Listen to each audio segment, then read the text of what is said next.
Yo, what's going on, guys? It's the ECOM Zone here, and today we're discussing Facebook ad strategy in 2023, and this is specifically for e-commerce brands or people who are dropshipping.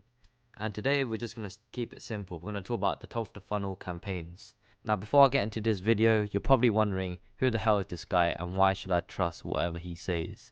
So I'm going to jump over to my Facebook dashboard here, and this is the past 3 years. So I've spent over 900k on this one brand alone, and it's the only brand I have.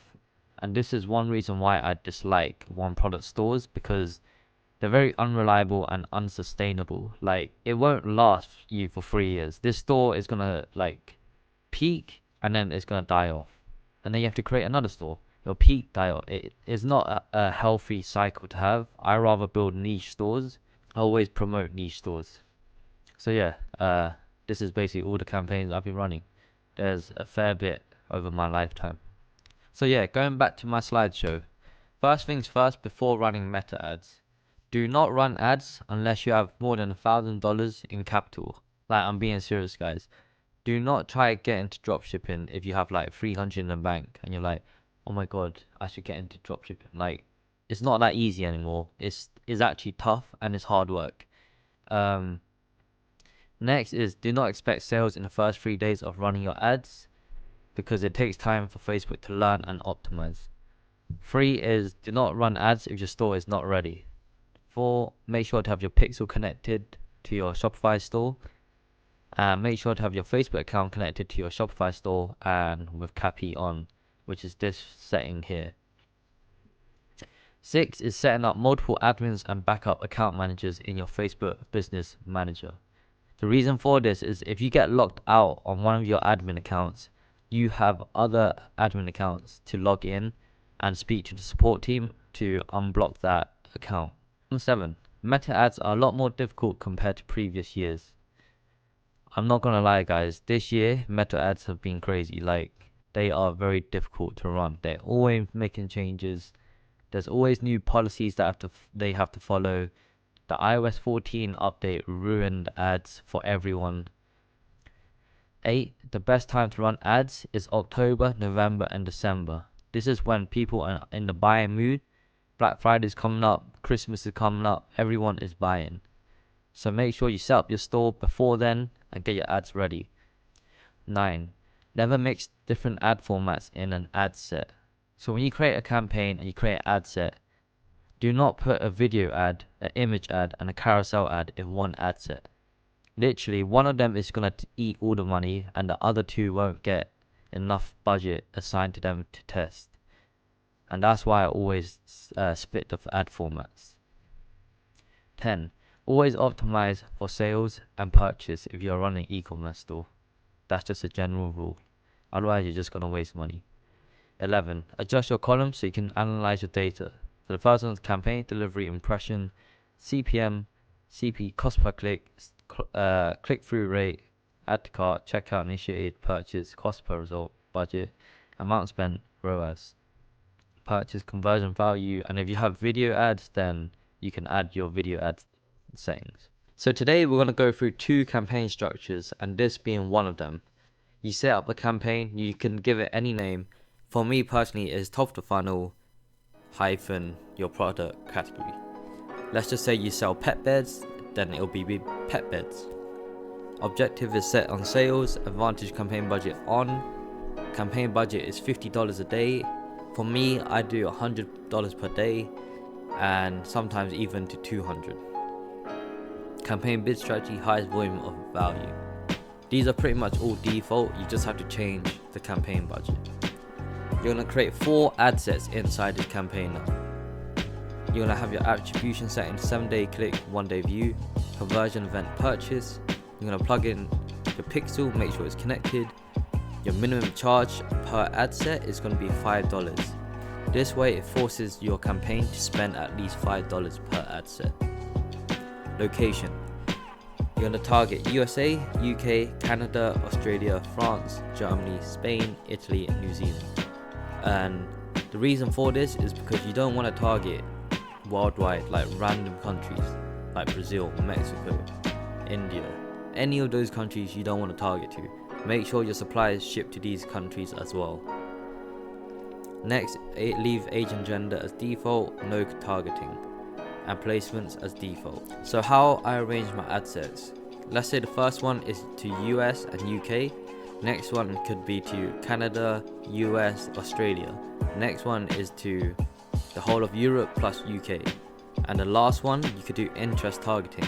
And so you can add your interests that are related to your product/niche. And that's basically the ad set. As for dynamic ad, so in each ad set it's going to be a dynamic ad. Creative source is going to be a catalog. You have to plug in your Shopify catalog into your Facebook Business Manager so they sync together.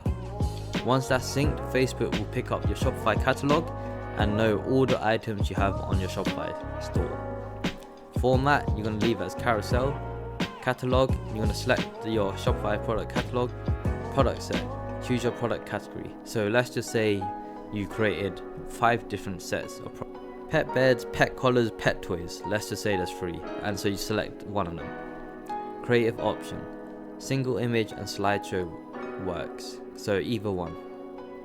And as for your primary text, which is going to be the copy for your ad, I usually stick to one line about your product, your offer, and then enter the fact that you ship worldwide, and then enter shop now at www.yourcompany.com.